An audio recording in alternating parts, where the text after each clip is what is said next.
everybody, and welcome to the Royal Swedish Academy of Sciences and this press conference. The Academy met this session this morning to award this year's Nobel Prize in Physics, and we are now ready to announce it.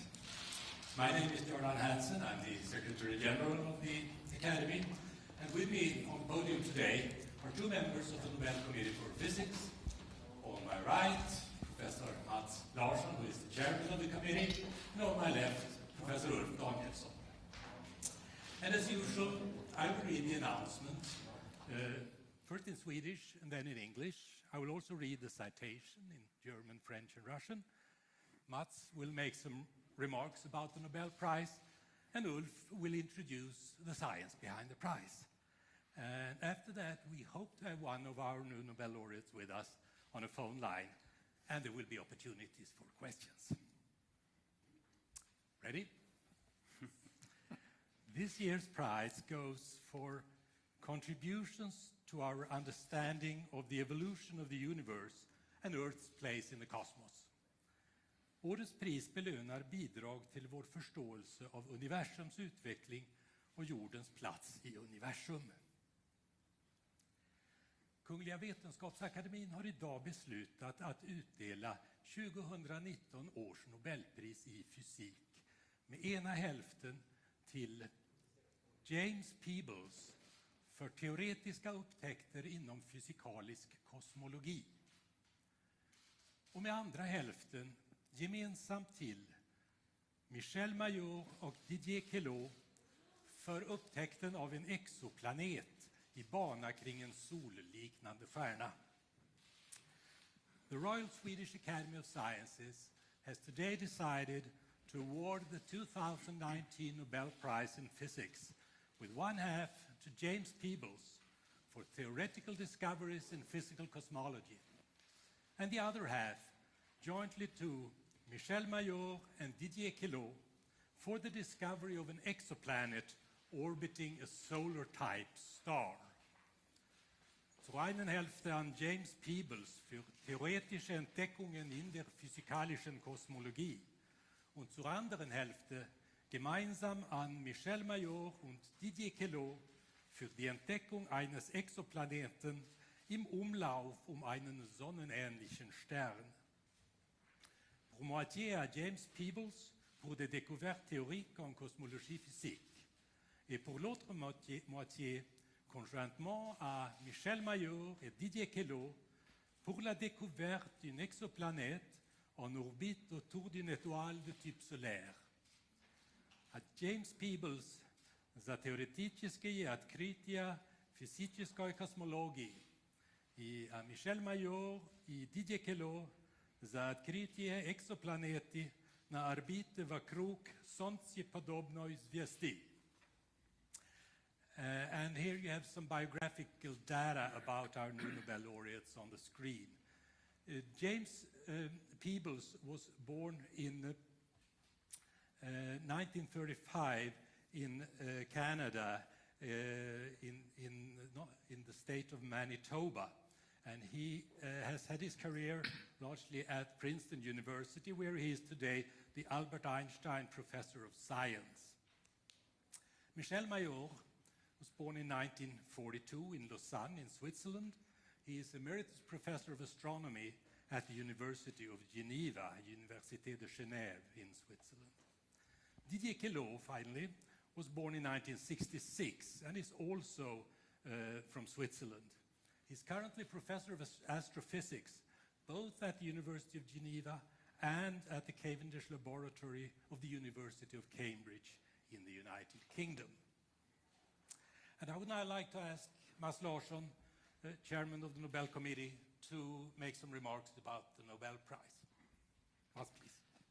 This year's Nobel Prize in Physics deals with groundbreaking discoveries about our universe. The last few decades have brought remarkable progress in our understanding of the development of the universe and Earth's place in it. Cosmic background radiation was discovered in 1965 and turned out to be a gold mine for our understanding of how the universe developed from its early childhood to the present day. Were it not for the theoretical discoveries of James Peebles, The wonderful high-precision measurements of this radiation over the last 20 years would have told us almost nothing. His discoveries are rewarded with 1/2 of this year's Nobel Prize. In October 1995, Michel Mayor and Didier Queloz announced the discovery of an exoplanet orbiting a solar-type star. This was a revelation that forever changed our view of the Earth's place in the universe. Since then, more than 4,000 exoplanets have been found. Recently, Earth-like planets with the potential to host life have been discovered. Professor Ulf Danielsson will now describe these exciting discoveries in detail. Tack så mycket.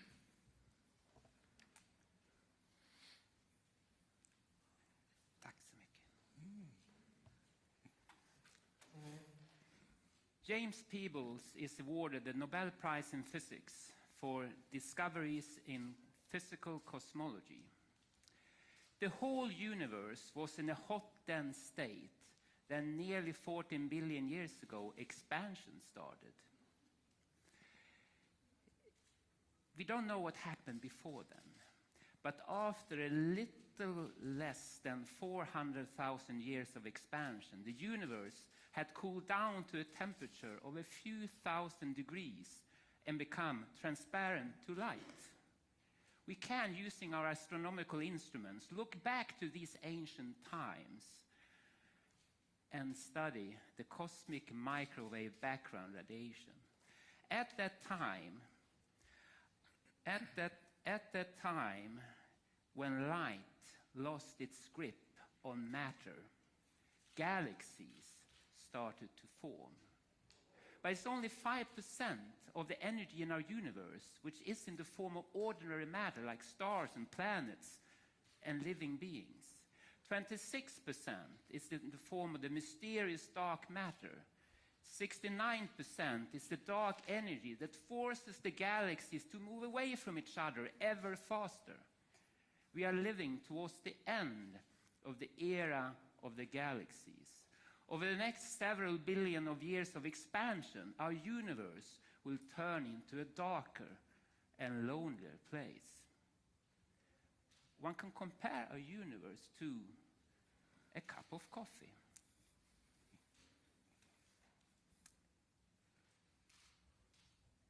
Most of it is, of course, coffee.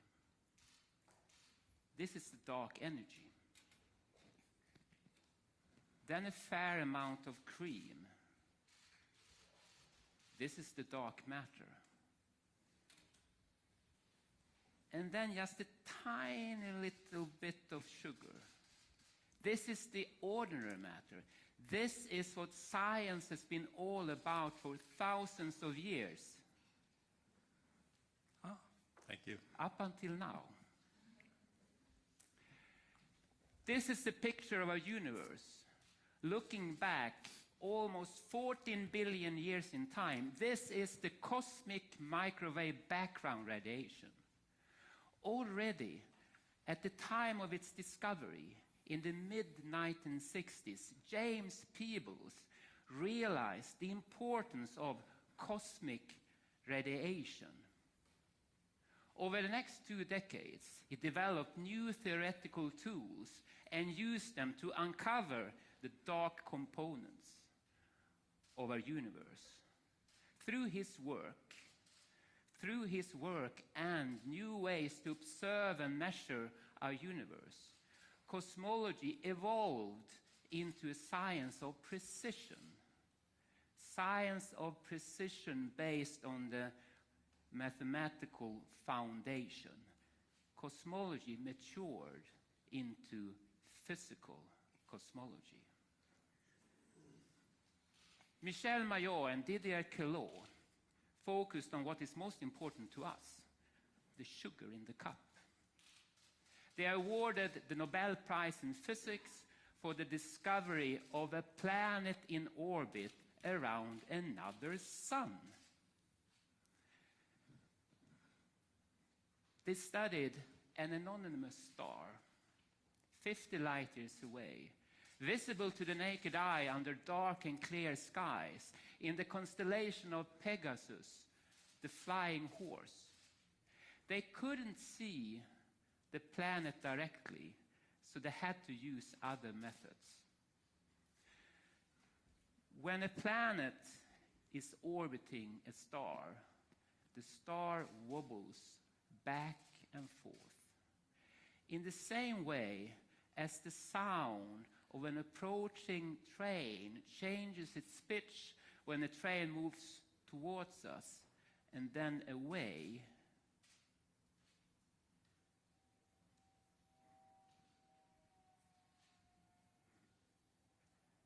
there is a subtle change in the color of the star.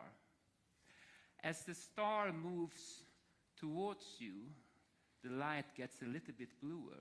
When the star moves away, the color is shifted towards the red. The effect is tiny, and you need care and ingenuity if you want to detect it. This is the result. This is the discovery of the first planet in orbit around a solar-type star other than the Sun. The planet had unexpected properties. It was so close to its Sun that its year lasted no more than a few Earth days. Its temperature was 1,000 degrees, and it was as big as Jupiter. Few had expected that such planets could exist. We had thought that other solar systems would be similar to our own. We were wrong. We now know there are many different kinds of planetary systems. In our own galaxy, our own Milky Way, there might be billions of planets. Some of them might be similar to our own Earth. Through the study of these exoplanets, we will learn more about the physics of how planets form and evolve and get a new perspective on our planetary home. This year's Nobel Laureates in physics have painted a picture of a universe far stranger and more wonderful than we ever could have imagined. Our view of our place in the universe will never be the same again. Thank you, Ulf. Thank you very much. Now we hope to have one of our new Nobel laureates with us on a phone line. Let's see if it works. I'll get the magic signal here if we have connection.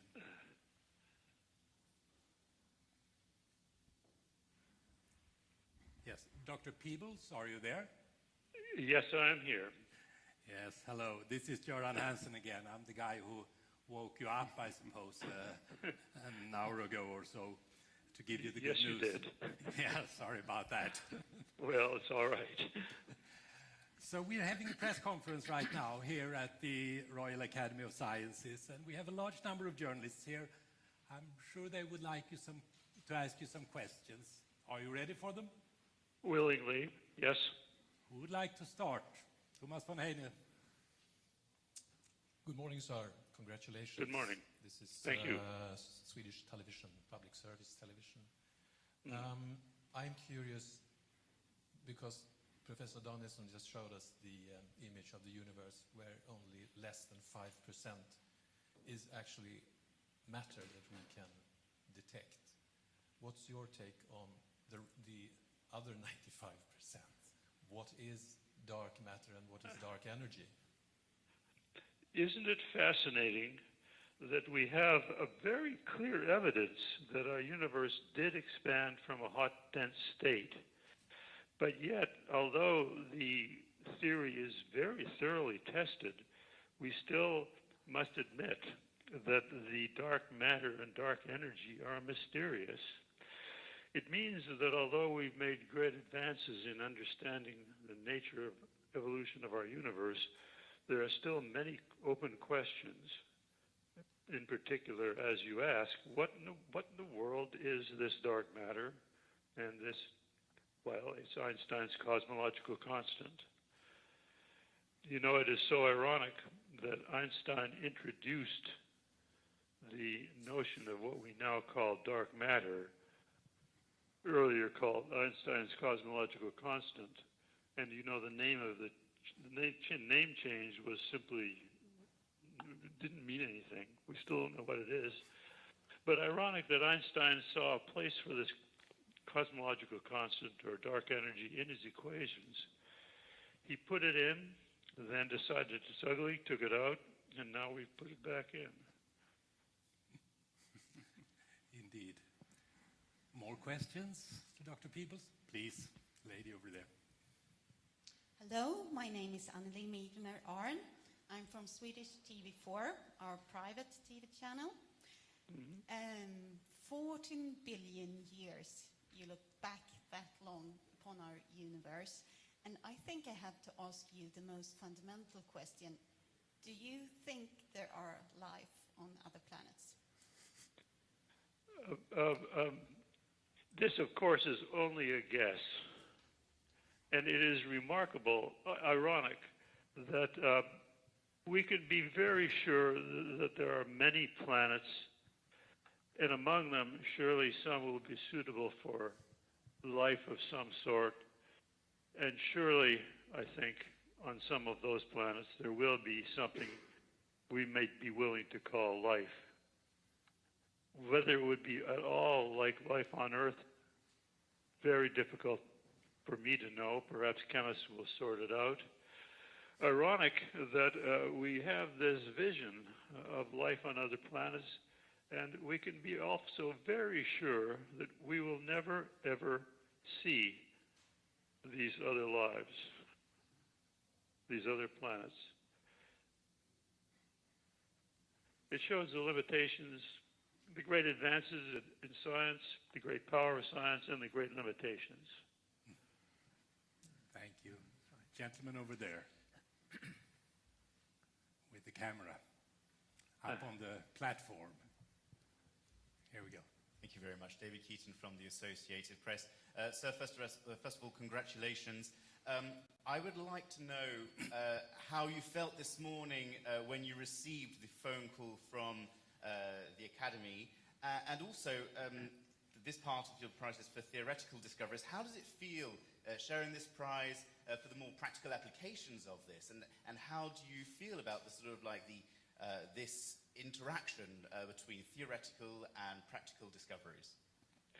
It is so important that there is that interaction. Theory in any of the natural sciences is empty without observation, in my opinion.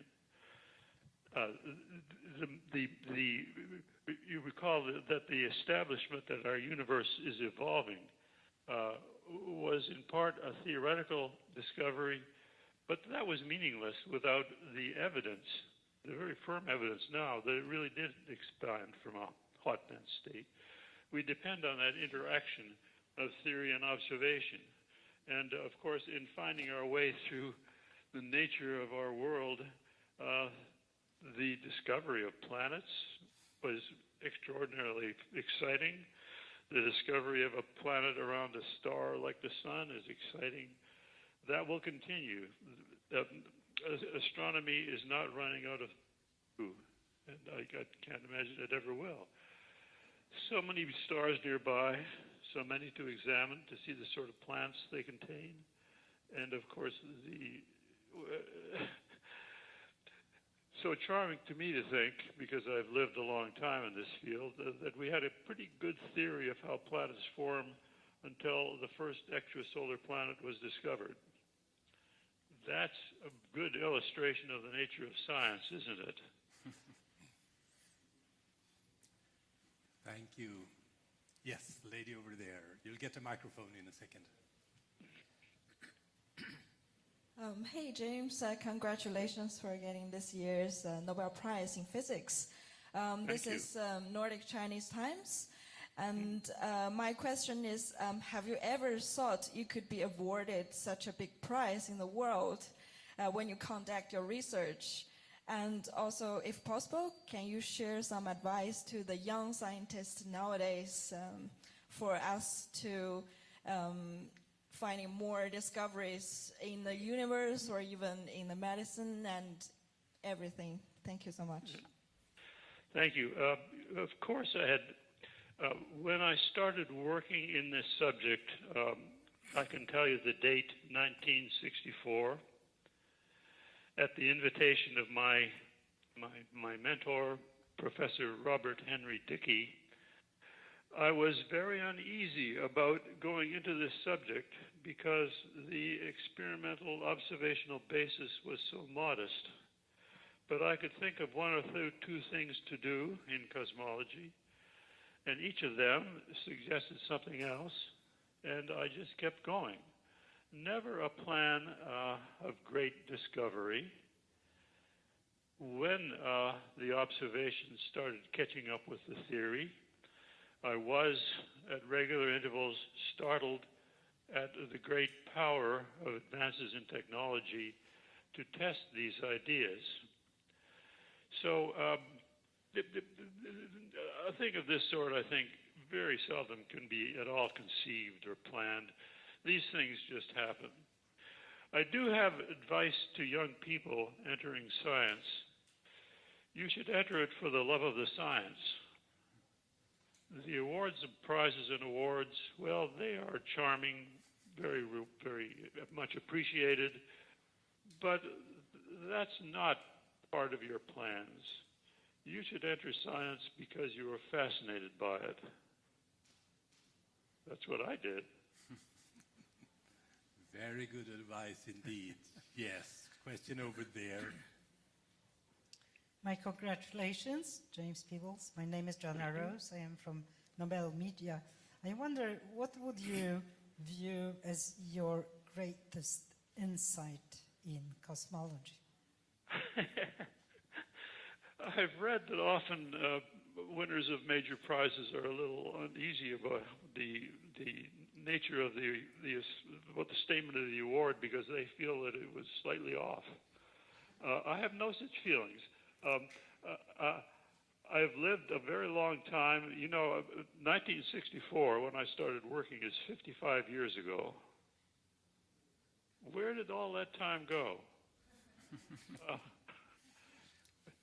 I might also remark, we should put this in the context of the fact that Einstein in 1917 put the first starting ideas along the direction of how we have gone in cosmology. That's a little over a century. I've been working in this subject for over half that century.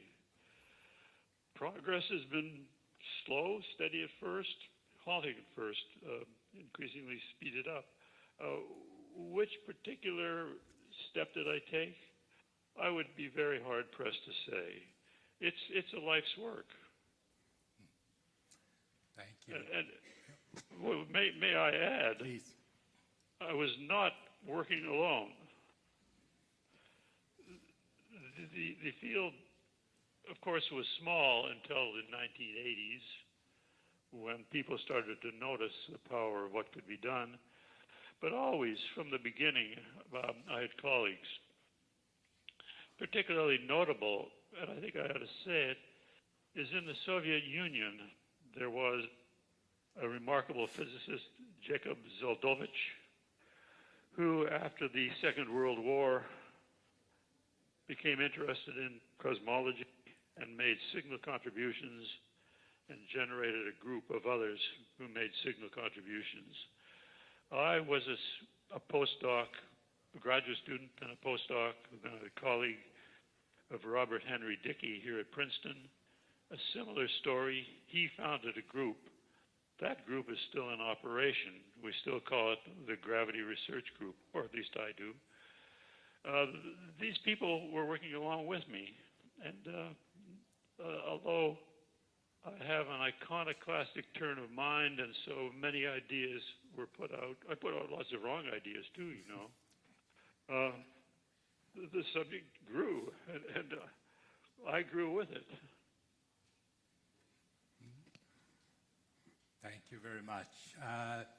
I think we'll move on. So thank you very much again Dr. Peebles, for being with us today, and we look forward to greeting you here in Stockholm in December when you come to receive your Nobel Prize. Thank you. Thank you. Bye-bye. So now there's opportunities for questions to the panel.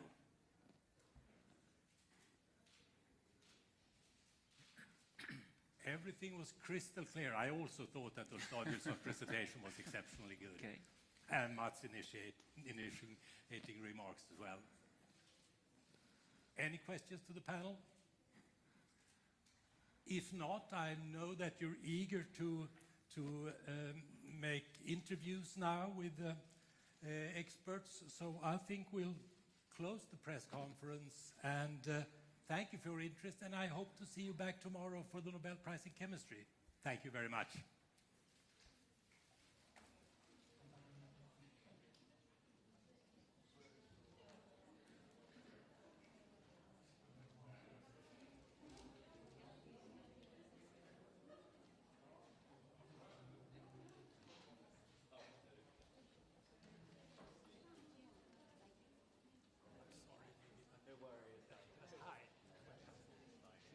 I thought there would be questions for the panel, and I was only allowed 4 more minutes, so that's why.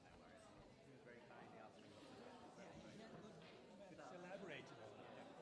You can come back and ask him in December.